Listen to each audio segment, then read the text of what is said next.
성도들의 교과 공부를 응원합니다. 강남하늘교회 토이식 교과 방송입니다. 네, 여러분 안녕하십니까? 안녕하십니까? 잘 지내셨죠? 네. 네, 잘 지내셨어요? 네, 잘 지냈습니다.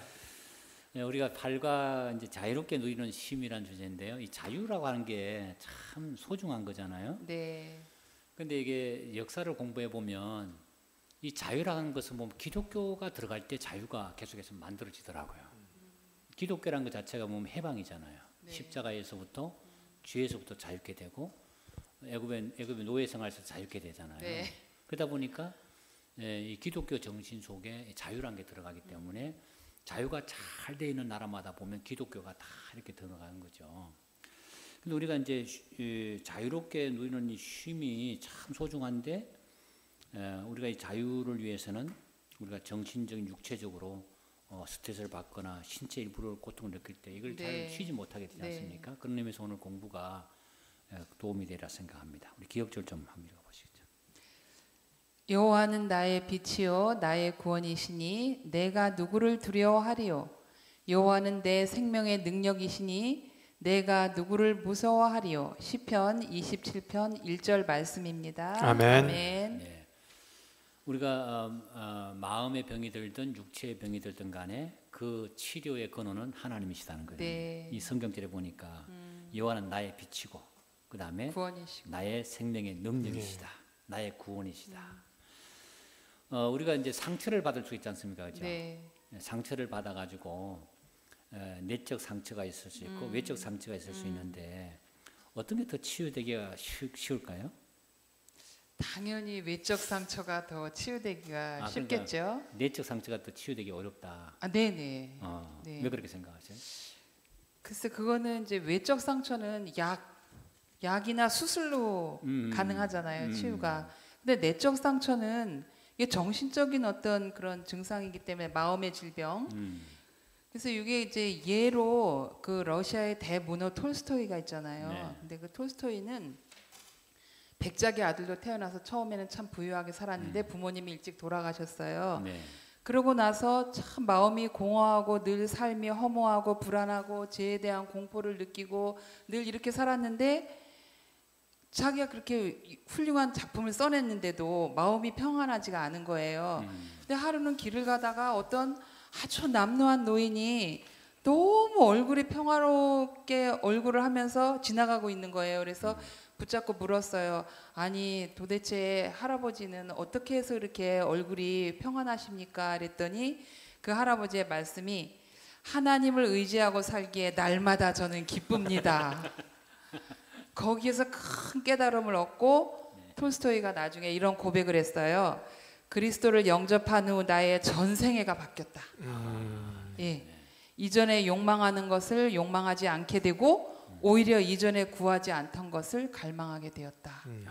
그 대문호인데 그죠? 네, 대문호인데도 그렇게 대문호인데도. 하나님을 알고 나서 마음의 안정을 찾은 거죠. 그러니까 이제 사실 외적인 상처는 보이니까 네네. 치료하기 쉬운데 내적 상처는 좀 더 어렵다는 거잖아요, 그죠? 맞죠? 예, 그렇죠. 외적 상처는 사실적으로 가만 놔둬도 스스로 아물어요. 네, 그러시죠. 맞아요. 그런, 옛날엔 다 그랬죠. 예. 된장 바르면 다 아물어요. 근데 이 내적 상처는 스스로 뭔가 하지 않으면 안 아물어요, 이거는. 네, 맞아요. 된장 바른 거 진짜 그거 경험해 보셨어요? 저도 진짜 된장 발랐어요. 예, 저도 경험해봤습니다. 다쳤는데 된장 발랐었거든요. 그러니까 옛날 약이 없다 보니까 온갖 거 다 바르는 거야. 참. 자, 오늘 참 웃음이 나서 이거. PD도 웃고 있네. 그러니까 내적 상처는 네. 하나님께 내려놓고 도우심을 구하는 방법밖에 없는 것 같아요. 네. 네. 자, 오늘 우리가 이제 공부를 하다 보니까 전혀 다른 두 가지 이야기가 나오거든요. 네. 이제 중풍병자 얘기가 나오고 또 한 사람은 그 마음의 질병을 가지고 있는 엘리야 문제가 나오는데 오늘 네, 그 공부를 네. 한번 해보겠습니다. 일요일 소재 보면 치유가 되는 심이란 그 주제가 있고 네, 네. 예수께서 가버나움에 들어가시니까 사람들이 한 중풍병자를 네 사람에게 메워가지고 예수님께로 오잖아요. 그래서 물을 때문에 들어갈 수 없으니까 지붕을 뜯어서 구멍을 내고 그 중풍자를 달아내리지 않습니까? 네, 네. 자, 이걸 보면 제가 감동이 돼요. 이게 어떻게 남의 지붕을 뜯을 수 있나? 낫고자 하는 예. 전도를 하더라도 예. 남의 지붕 막 뜯으면 돼요. 참 이게 보면 얼마나 열정적이에요. 네. 열성적이에요. 아주 이거는. 낫고자 하는 열정으로. 그러니까 지붕 문제는 이게 문제도 아니다. 지붕은 수리하면 네. 되니까 이 한 중풍병자를 살리기 위한 그 동료들의 그 모습을 우리가 본받아야 될 것 같아요. 그렇죠? 그러니까 참 중풍병자가 평소에 잘했던 것 같아요. 아, 잘했던 것 같아. 친구들한테. 예, 그렇죠. 그러니까 친구들이 자기 일처럼 도와주지. 네. 만약에 평소에 그런 삶을 살지 않았다면. 어떤 친구가 지붕을 뚫겠어요. 그러니까요. 자, 아무튼 그 중풍병자를 이제 예수님과 나왔는데 이 중풍병자가 정말 이렇게 치유되는 과정에서 보면 뭔가 힘든 게 있었을 거예요, 그죠? 네. 그 중풍병자에게 근본적으로 힘들었던 게 뭘까? 우리 그거 한번 생각해 보고 싶어요.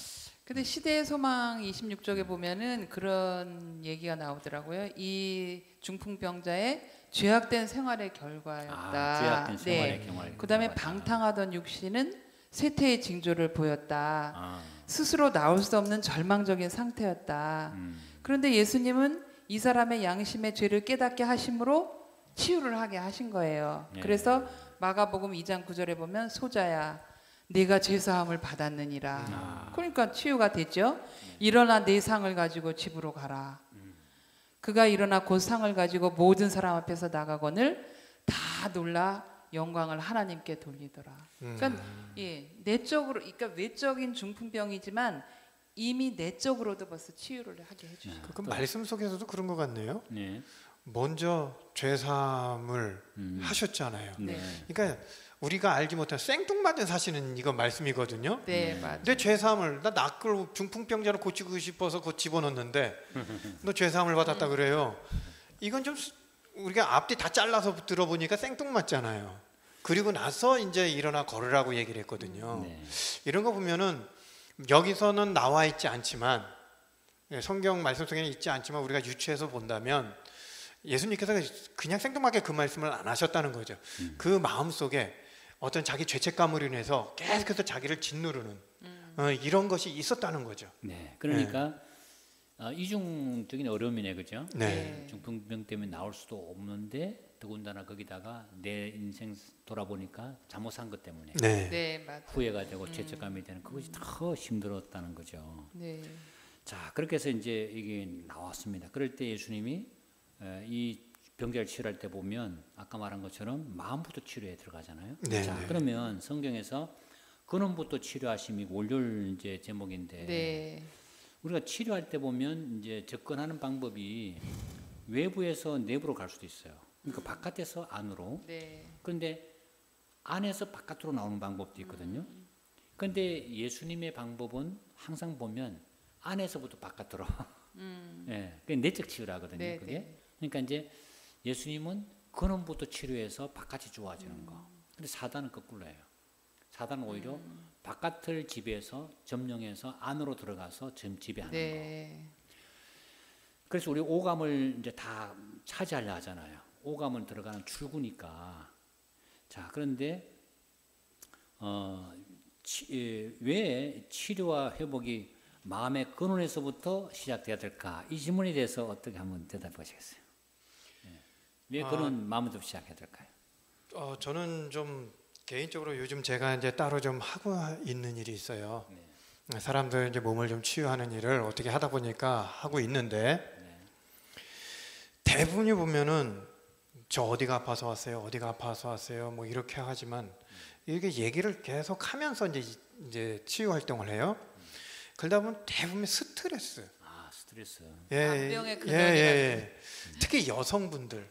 제가 이제 간혹 그런 얘기를 해봐요. 다시 태어나면 남편분이랑 결혼하시겠습니까? 라고 물어보면 두번쩍 Never. 절대 안 해요. 근데 그렇죠. 남편들은 거꾸로 해요.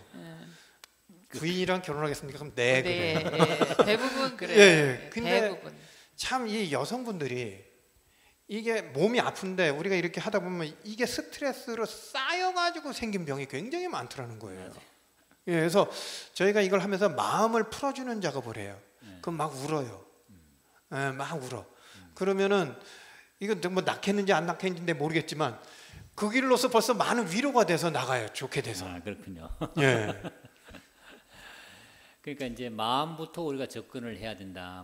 모든 병의 질병이 그것은 마음에서부터 시작돼요. 예, 예. 마음에서부터. 네, 네. 그러니까 마음이 무너지게 되면 면역이 약해지게 되니까 결국은 모든 방어선이 다 네. 무너지는 거잖아요. 네, 네. 성경에도 보면 예수님이 그 치료하신 근원을 치료할 때 보면 그 엘리사 얘기가 나오잖아요. 엘리사가 이제 물 근원에 가서 여리고의 물샘 못 마시니까 네. 그 근원에다 소금을 집어넣잖아요. 네, 네. 그 소금을 집어넣으면서 여호와가 이 물을 고쳤으니 이제 다시는 다시는 이렇게 되지 않겠다. 그러니까 이제 물샘 근원 자체를 고치는 그 사역을 예수님이 이 땅에 와서 또 하셨다는 거죠. 네. 자, 그래 이 사역을 접목해서 예수님이 중풍병자를 대할 때 이렇게 하신 그것은 일반 병대로 고칠 때와 좀 달라요. 네. 일반 병은 그냥 고쳤는데 이 중풍병자는 내 재산 받았느니라 이렇게 했단 말이에요. 왜 이런 일을 말씀하셨을까? 한번 거기에 대해서 한번 얘기해 봅시다. 그 병자를 괴롭히고 있는 근원적인 문제부터 네. 예, 치유한 다음에 음. 중풍병을 치유해야 되니까 그랬던 것 같아요. 네. 예. 그렇죠. 죄사함을 받는다든지 이런 네. 거. 예. 예, 저도 그런 것 같은데 보통 저희들도 이제 경험적으로 이렇게 중풍병자를 보면요 성격이 되게 급합니다. 아 그래요? 예, 이게 불 같아요. 아 많이 치유해 보셨으니까 치유해 예, 보셨으니까. 이게 불 같아요. 그러니까 남이 뭐 할 때 그 참지를 잘 못해요. 음. 예, 그래서 그 성격을 고치지 않으면 정말 힘들어요. 뭐든지 그렇더라고요. 근본적으로. 예, 예, 근본적으로. 자, 그런데 이 지금 예수님 앞에 딱 내려오니 환자를 보고 예수님이 딱 하신 게 소자 이렇게 하거든요. 네. 그 소자가 소자야. 영어로 찾아보면 my son 이렇게 돼 있어요. 내 아들아, 맛있어. 내 아들아 이렇게 했단 말이에요. 내 아들아 여기까지 올 때가 얼마나 네가 힘들었니? 힘들었냐 내가 환영한다. 그런데 그 아까 말한 거 보면 집에서부터 이미 이 환자의 마음을 알고 있었잖아요. 예. 나 병은 둘째다. 병은 둘째고 일단 내 마음부터 내가 용서받았으면 좋겠다. 예수님 앞에 나가서 내가 좀 죄 용서 받고 싶다 이런 마음이 간절했단 말이에요. 근데 이미 그걸 아셨던 거예요. 그래서 네. 소자한테 제일 필요한 말을 해준 거예요. 내 죄사함을 받았느니라. 그 뉘우치고 회개하는 걸 통해서 예수님이 죄사함을 선언하니까 네. 그 바리새인들이 이 사람은 이런 게 무슨 참남하다 이거죠. 죄사함은 누가 하나님만 알 수 있는 건데. 그 인자가 세상에 죄 용서하는 권세인 줄을 알게 함이라다 이렇게 말씀하잖아요. 그러면서 너희는 어떤 걸 더 쉽게느냐? 자리를 들고 걸어가라는 말을 하고 죄사함 받는 말 중 어떤 게 더 쉽게느냐? 이렇게 말했거든요. 그 말을 보면 예수님은 쉬운 길을 선택해 하신다. 들고 걸어가는 거 얼마나 힘들어요, 그거. 근데 이 죄사함 받았나 이 말이 훨씬 더 쉽다. 그래서 쉬운 편을 선택했다. 이 말합니다. 자, 그래서 거기 시대의 소망이라는 말씀 네. 한번 읽어보실까요? 죄의 불안과 채워지지 않는 욕망과 아울러 죄의 짐이 그들의 질병의 기초이다. 그들은 심령의 치료자 앞에 나오기 전에는 위안을 찾을 수가 없다. 그분만이 주실 수 있는 화평이 심령의 활력을 주고 육체의 건강을 줄 것이다. 시대의 소망 270쪽에 있습니다. 아멘. 여기 보면 질병의 기초가 죄의 불안과 채워지지 죄의 않은 짐. 욕망과 네. 죄의 짐이. 짐. 네, 네, 네. 근데 실제로 사람들을 만나가지고 이렇게 얘기해 보면요, 이렇게 저는 뭐 어떻게 아프고 어디 아프고 막 이렇게 얘기하잖아요. 뭐가 문제 있잖아요. 근데 사실은 그 깊이 들어가 보면요, 그 근원이 마음이 병이 들어 있어요. 네. 결국 마음이 병이 들어 있기 때문에 아까 말한 것처럼 마음 치료부터 되면 제가 재밌는 테스트 한번 해볼게요, 목사님. 예, 예. 손을 이렇게 한번 뻗쳐보세요. 예, 이쪽으로요. 예, 저쪽으로. 예. 제가 누를 테니까 예. 버텨보세요. 예. 예? 그냥 누를 테니까 버티세요. 예. 자, 피고. 예, 요 정도예요. 예. 이 정도. 그런데 예. 우리 마음 상태가 어떤가에 따라서 이게 틀려져요. 네. 지금 네. 뭐 생각만 해도 행복한 분이 있을 거예요. 자녀분일 수도 있고 어머님일 수도 있고. 네. 그러면 생각만 해도 행복한 사람 이름을 속으로 세 번만 한번 외쳐보세요. 네. 예. 그리고 다시 손을 뻗쳐보시고 네. 버텨보세요. 네. 틀려요. 어. 그러니까 그러니까 이렇게 우리가 어떤 생각을 가지고 있느냐에 따라서 우리 몸의 상태가 힘주는 것도 틀려집니다. 그러니까 세포가 그걸 다 감각을 예, 반응을 해요. 예, 반응을 한대잖아요. 예. 죽겠다 그러면 정말 죽는 예, 예. 거고, 예, 행복하다 하면 정말 근데 행복하고. 정말 미워하는 사람 생각하고요. 네. 이걸 또 하잖아요. 그냥 힘이 푹 빠져버립니다. 제가 방금 좋아하는 사람 생각 세 번 했거든요. 네. 이런 하라에서 그랬더만 예, 힘이 생깁니다. 근데 미워하는 사람 생각을 해보면 힘이 뚝 떨어져요.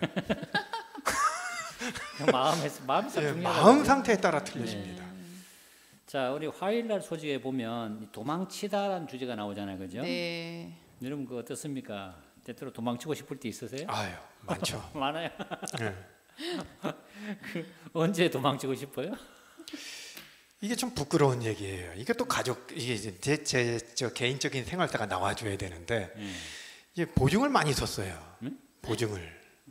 보증을 성경에서 보증을 쓰지 네, 말라는 쓰지 말라 데 그랬죠. 썼어요. 근데 제가 왜 제가 이제 공무원 생활 시절할 때 제가 친구들이 그때 보증을 많이 써달라고 했는데 제가 뭐 돈이 많은 것도 아니고 뭐 하다 보니까 물질적으로 뭐 해줄 수가 없어요. 그래서 그래 그런 거라면 내가 해줄 수 있다. 그래서 와라. 그래가지고 근데 그 시기를 몰랐어. IMF 바로 터지기 전이었어요.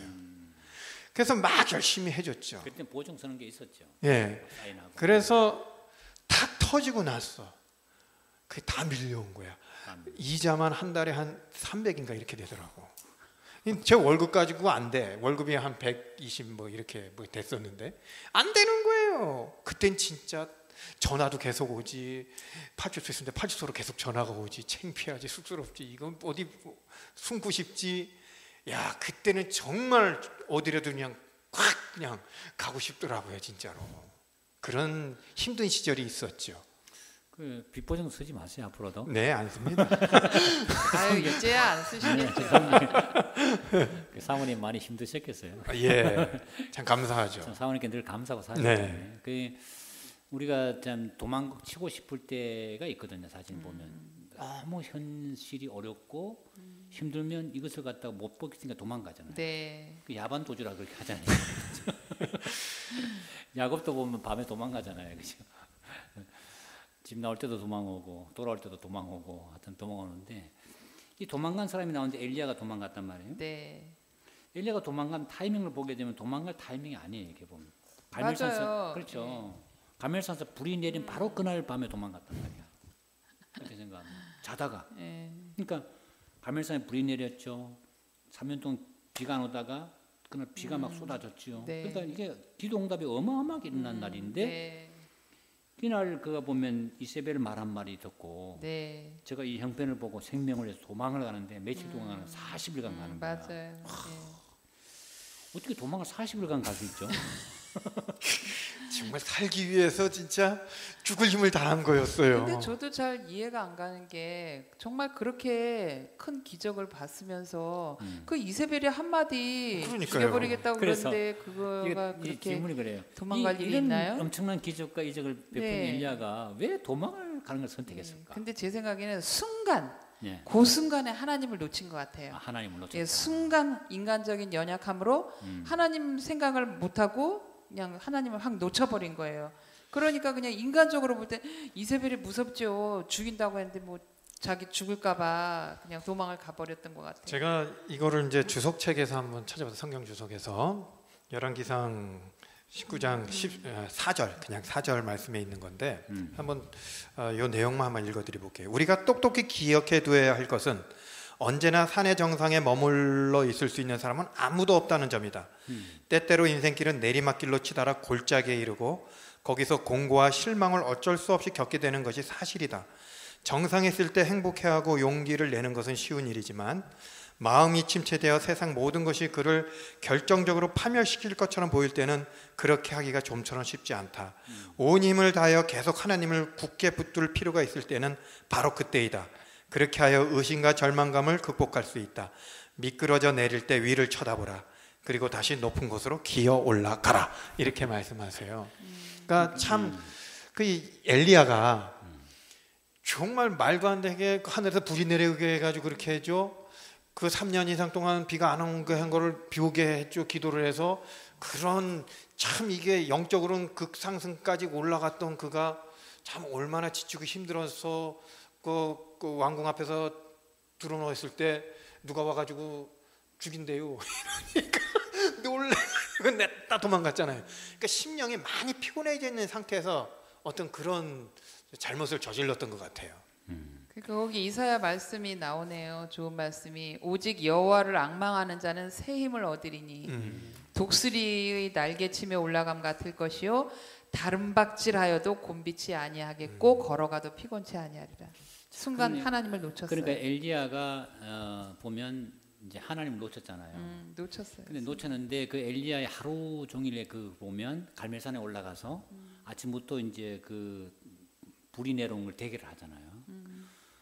그 누가 식사라도 갖다 줬겠어요? 밥이라도 먹도록 했을게요? 안 했을 거 아니에요. 네, 엘리야가 많이 지쳐 있었죠. 못 먹었죠. 그러면 그 바알 선지자들이 막 불을 붙이진 않을까? 그거 다 쳐다봐야 되고. 그러니까 뭐 몇백 대 혼자서 이제 상대를 네. 하잖아요. 그런 속에서 또 이제 물을 또 붓게 해라. 12손이 막 갖다 또 물을 또 붓잖아요. 그런 과정, 이 모든 과정을 하면서 그러나 하루 종일 엘리야가 스트레스를 상당히 받아. 많이 이렇게 긴장돼 있었고 또 하늘에서 불이 임하고 그 다음에 거짓 선지자를 또 처단하는 일도 하고 그 다음에 또 하늘에서 비가 오도록 7번 기도하잖아요. 참 많은 일을 했네요. 지금 짧은 시간. 많은 일을 했죠. 그러니까 탈진이 온 거야. 네, 이제 정신적으로. 우리가 기진맥진이라는 게 있잖아요. 기가 지냈고 맥이 지냈다 해서 완전히 모든 몸이 쉬고 싶을 때 딱 이렇게 정말 맞추고 이제 튀는데 딱 얘기를 해보세요. 그러면 아무런 방어벽이 없는데 이세벨이 군사를 풀어 자기를 잡고 있다고 딱 착각이 되는 거잖아요. 그러니까 나를 적으로 죽이러 오는구나 생각하고 냅다 도망갈 때 제일로 곤란했던 건 하나님 같아요. 그죠? 예, 그럴 것 그렇겠죠. 같아요. 아니 있을 때 엘리야 제가 왜 저러지 이러셨을 것 아니 같아요. 내가 불을 내려줬잖아. 예, 그렇게 큰 네. 이적을 내렸는데 그런 기적을 내려준 하나님 부르고 도망가면 이건 내가 계획사면 어떻게 하지? 이제 이런 생각이 들 거 아니에요?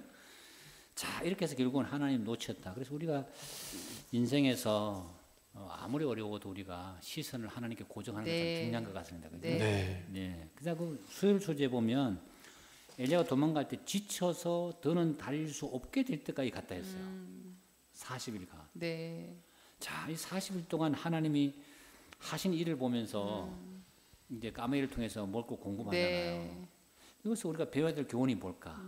생각해 볼까요? 그러니까는 그 도망간 곳에서 아무도 먹을 것도 없고 한데 정말 떡과 음식물을 40일 동안 공급하셨잖아요. 네. 내가 할 수 없을 아주 기가 막힌 상황 속에서 네. 그걸 우리 인생과 대입해 보면 우리 인생의 위기 속에서도 맞아요. 정말 내가 해결하려고 발버둥 쳐봤자 소용이 없는 거예요. 무슨 일이 있을 때 나는 힘을 다 빼고 엘리야처럼 그냥 힘을 빼고 그냥 누워 있으면 멈춰 있으면 하나님께서 오셔서 그때부터 일을 하시는 것 같아요. 아무튼 네, 먹을 것을 공급해 주잖아요. 네, 또 지사님. 그런 식으로. 저는 여기에서 저도 이제 조금 위로를 받는데요. 수요일자 우리 교과책 맨 밑에 하단 쪽에 보면 이런 얘기가 있어요. 좋은 소식은 위대한 치료자께서 엘리야를 정죄하지 않으셨다는 사실이다. 우리가 우리 안에 자리 잡은 우울한 감정과 싸우고 있을 때 하나님께서는 우리가 우리 스스로를 이해하는 것보다 우리를 더 잘 이해하신다. 네가 왜 그럴 수밖에 없었는지를 이해해 주신다는 거거든요. 자, 그러니까 결국은 40일 동안 가면서 하나님이 견책이나 꾸중의 말씀 안 하셨다. 예. 네, 맞아요. 그러니까 우리가 실패한 사람한테 잔소리하면 안 된다는 거 아니에요? 그렇죠. 네. 실패해서 그것도 마음에 아파가 있는데 네. 와서 또 잔소리를 하니까 마음이 더 상하는 거 아니에요 지금? 네. 네, 맞아요. 욥이라는 사람이 막 고난 가운데 있는데 그것을 친구들이 와서 또 잔소리를 맞아요. 하니까 이게 위로가 안 되는 거잖아요. 근데 우리가 참 이런 실수를 범하기가 참 쉬운 것 같아요, 그죠? 그거 그렇죠. 잘못했잖아 하고 예. 자꾸 지적하는 예. 거잖아요. 욥의 친구들하고 똑같이. 저희는 요배까지 안 가도 어. 제가 그랬던 것 같아요. 제 자녀들한테. 누구한테? 얘네들이 우리 자녀들. 자녀들한테. 얘네들이 뭘 잘못했어. 만약 시험 성적이 안 좋았어. 그럼 누가 제일 속상해요? 본인이. 본인이 자신. 그렇죠. 그런데 네, 너 왜 본인이. 시험을 그따위로 봤니? 이러면서 또 그런다고. 뭘 잘못했을 때 본인이 알아. 잘못한 것도 알아. 그런데 거기다 대고 또 이렇게 뭐라고 막 상처를 주죠. 이중의 상처가 예, 되죠. 예. 참 나쁜 일 많이 한 것 같아요. 부모로서 자녀들한테. 부모가 자식에 대한 기대가 있어서 그렇죠.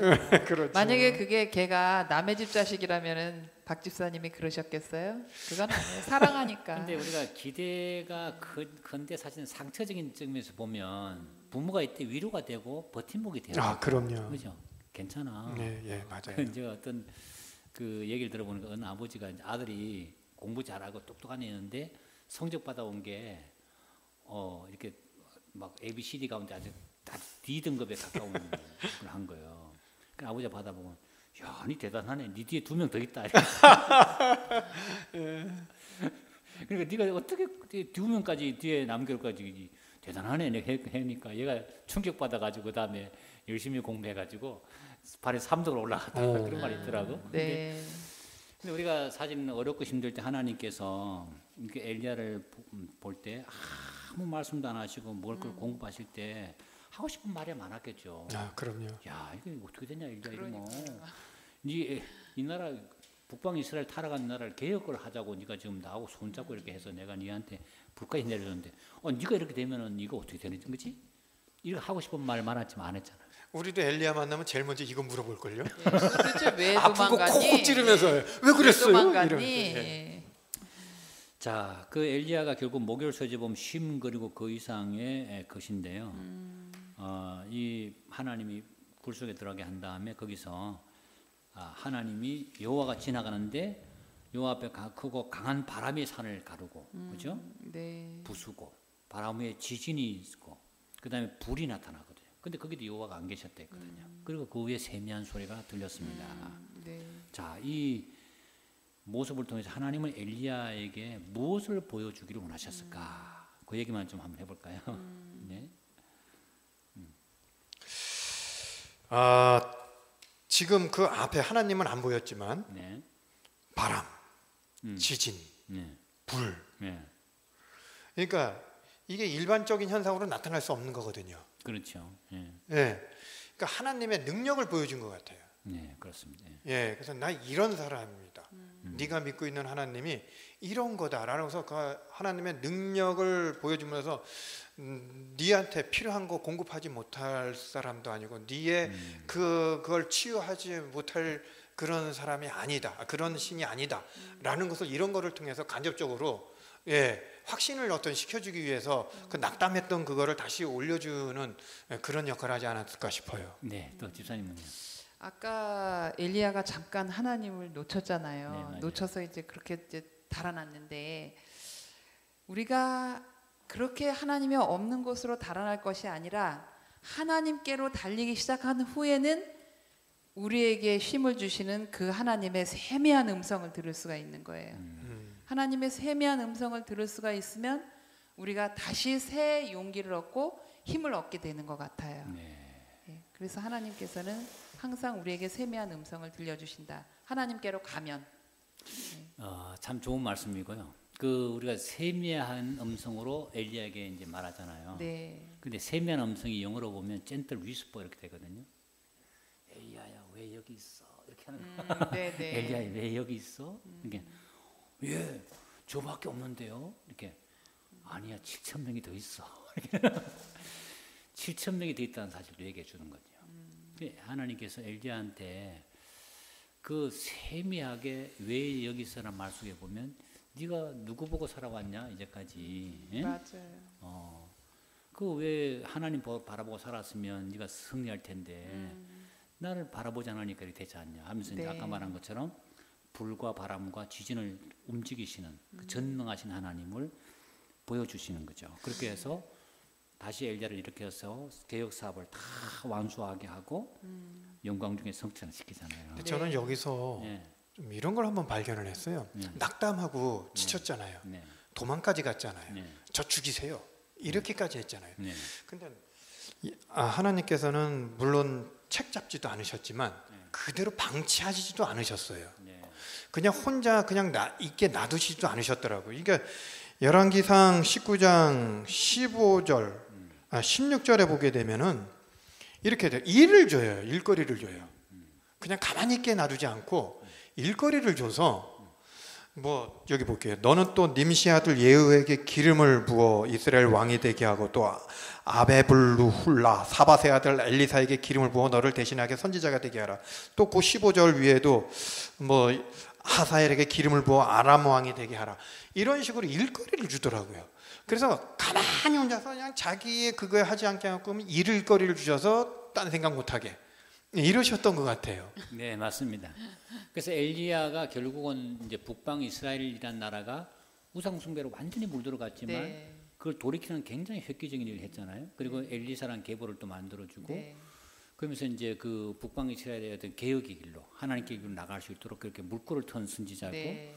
그 개혁 사업을 자기 시대 동안에 완수를 한 거죠. 하나님이 다 완수를 하게 하고 하늘로 성천시키잖아요. 네.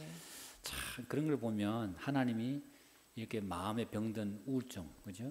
네. 엘리야가 왜 우울증에 걸렸다고 말할 수 있는가 하면 입만 열면 엘리야에 나온 말이 이거예요. 나만 혼자 남았구나. 맞아요. 나만 혼자 있어요. 아무도 몰라요. 이렇게 말하는 거예요. 하나님이 결국은 40일간 떡을 먹여가면서 참 능력을 보여주면서 그리고 아주 부드러운 말로 세미한 말로 견책하지 않고 네. 이렇게 해서 하신 그 하나님을 우리가 믿으니까 얼마나 행복합니까? 아멘. 맞죠? 네, 맞습니다. 네, 우리 그 하나님 생각하면서 한 주간도 승리하시게 되기를 바랍니다. 아멘. 자, 우리 핵심문 한번 좀 읽어 보실까요? 첫째, 엘리야는 탈진하고 쓰러졌으나 하나님은 찾아오셔서 다시 일으켜 세우셨습니다. 아멘. 둘째, 하나님께서는 우리의 내적, 외적 건강 상태를 치료하시고 회복하시는 분이십니다. 아멘. 아멘. 네. 지치고 피곤한 엘리야를 찾아오셔서 결국은 개혁 사업을 완수하고 그를 살아서 성천시키셨던 네. 그 하나님이 오늘 우리가 믿는 하나님이십니다. 아멘. 그 하나님이 한 주간 동안도 우리를 지켜주시기를 바랍니다. 아멘. 오늘 두 분 수고 많이 하셨습니다. 다음 국가에는 쉼의 리듬이라는 주제로 여러분을 찾아뵙겠습니다. 여러분 대단히 감사합니다. 감사합니다. 감사합니다. 안녕히 계십시오.